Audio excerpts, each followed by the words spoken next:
Hey, I'm Ariana Rodriguez, a systems specialist for agency owners rooted in equitable, intersectional, and sustainable business practices. This podcast shares the stories of agency owners like you who have gone from bootstrapping solopreneurs to empowered CEOs. They've been where you are, and each week you'll hear how we created systems that support their brains and businesses to get them where they are today. This is Stories of Scaling. Welcome to the party.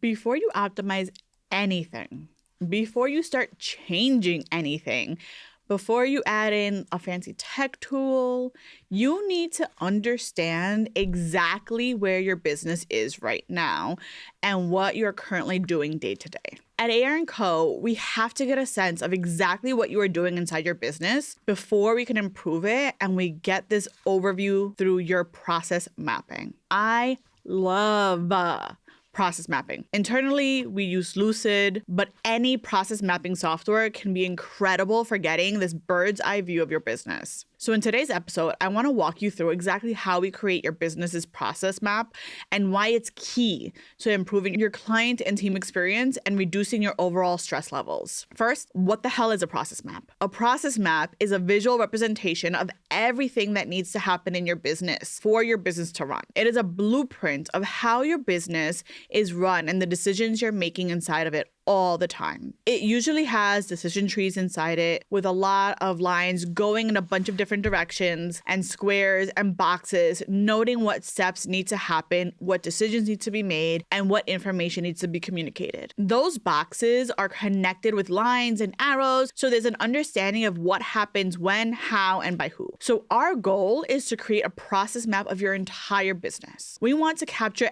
everything, every step, every decision, every email, every software, every team member, every Slack message, so we know how they play together. So after you sign your contract and book your first call, you come into a session with myself and my team. This first session, we want to map your current business, not the ideal version, the real messy, imperfect version that you're working inside every single day. And this is a judgment-free zone. We have seen it all. We have seen everything from people who are winging it and changing their process every day to people who probably have too much tech that is too complex and is making their lives harder, and everything in between. We are not here to judge you for how things are right now, and we want to know what we're working with. So for example, let's say you're an agency that does a copy for email launch sequences for businesses, and we start by mapping out your client-facing interactions. We would start by asking you, how does a client find you? Do they fill out an application? Do they need to book a call before buying? Do you have payment plans? How do you invoice? How do you send out contracts? How do you collect information from there? Where do you store that information? Who sends out the emails for each of those steps? How does a client book calls going forward? What software are you using to keep track of how far along the client is in their onboarding process? And yes, that does sound like a ton of questions, and it can get overwhelming. But our goal is to really get under the hood of your business and understand how it is that you are engaging with your clients, with your people. I start to sound a little bit like my toddlers in the middle of their why phase because I'm asking why. So what happens? What happens then? What happens then? What happens then? What about if X, Y, and Z happens? And why, and why, and why, and why? As we lay all of this out, we are not trying to change anything yet. But every single time we take a client through this process, they start to notice gaps, inefficiencies, and oversights simply by having the space to talk it all out with someone who isn't in the everyday operations of their business. Having someone to guide you through this reflection process can be incredibly transformative. So as we lay out all of these steps, each square with arrows to the next decision and labels of who is in charge of what. From there, we move on to how your client gets you information, how you go about writing the launch emails, how you send it back to them for feedback, what the revision process is like, and how final emails get delivered. And then offboarding, upselling, and reselling. We go through every step of your client processes, ask questions, add squares, and make notes. Once we have the current state all mapped out, we move into mapping the ideal. How do you want things to go for you and your team? Since we've been using the example of a client experience, I would ask questions like, how do you want your ideal clients to feel? How much support do you want them to get with you? How long would you ideally like this whole process to take? Who would you have on your team helping you? These questions aren't just so that you can dream it up and feel good, right? We make note of all the ideals you want so that we know what tech software and team members need to be put in place to make this ideal a reality for you. By having the original map and the ideal map, we can see what gaps there are to fill, and we brainstorm solutions that are going to best work for you and take care of as many of those gaps as possible. That's the beauty of us not being solely tech integrators who specialize in one platform. We aren't going to exclusively touch Dubsado or touch Airtable. We know how to optimize the operations of your whole business and are thinking of creative solutions that will get you closer and closer to that ideal. This ideal map is also one that you can continue going back to as you look to scale, add services, add team members, and refine your business practices.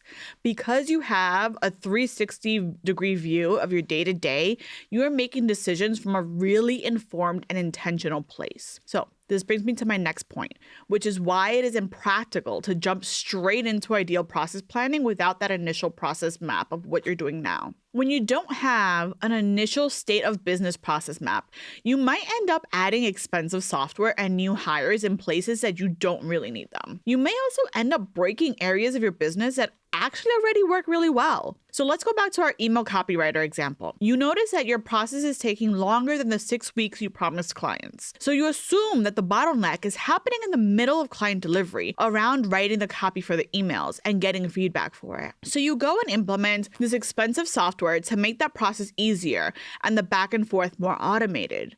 But you end up with the same problems or even new problems, and you don't understand why. So the process is still taking too long, and now you're paying for all this tech. With doing a comprehensive process map, however, you might find out that the problem was actually in the client onboarding, that you weren't requesting the information you needed from the client early enough and didn't have enough email reminders in place. So that's what held up the process, not the software. You need a complete picture to implement system solutions that will grow with you and serve you well, rather than fix one area of your business but mess up others.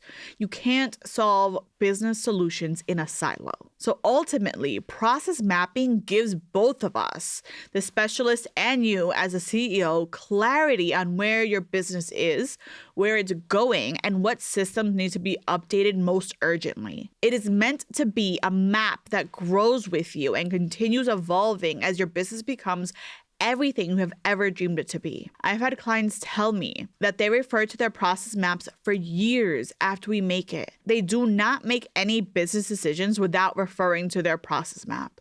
It allows them to see what is necessary. So for my Jefa de Technologia retainer clients, we look at this map monthly, whether it's to help the CEO decide if it's time to add a new service or time to let go of a previous hire. It turns into the document that can clearly reflect their business back to them and lead to reflecting on why things are the way they are. A well-developed and robust process map is transformational in and of itself, and even more so when it's the foundation of your systems. So if you want to get a complete 360-degree view of your business, get to understand where you are, what your gaps are, and what your potential is, head to the show notes and book a call with AR&Co. We got you, boo. Nos vemos.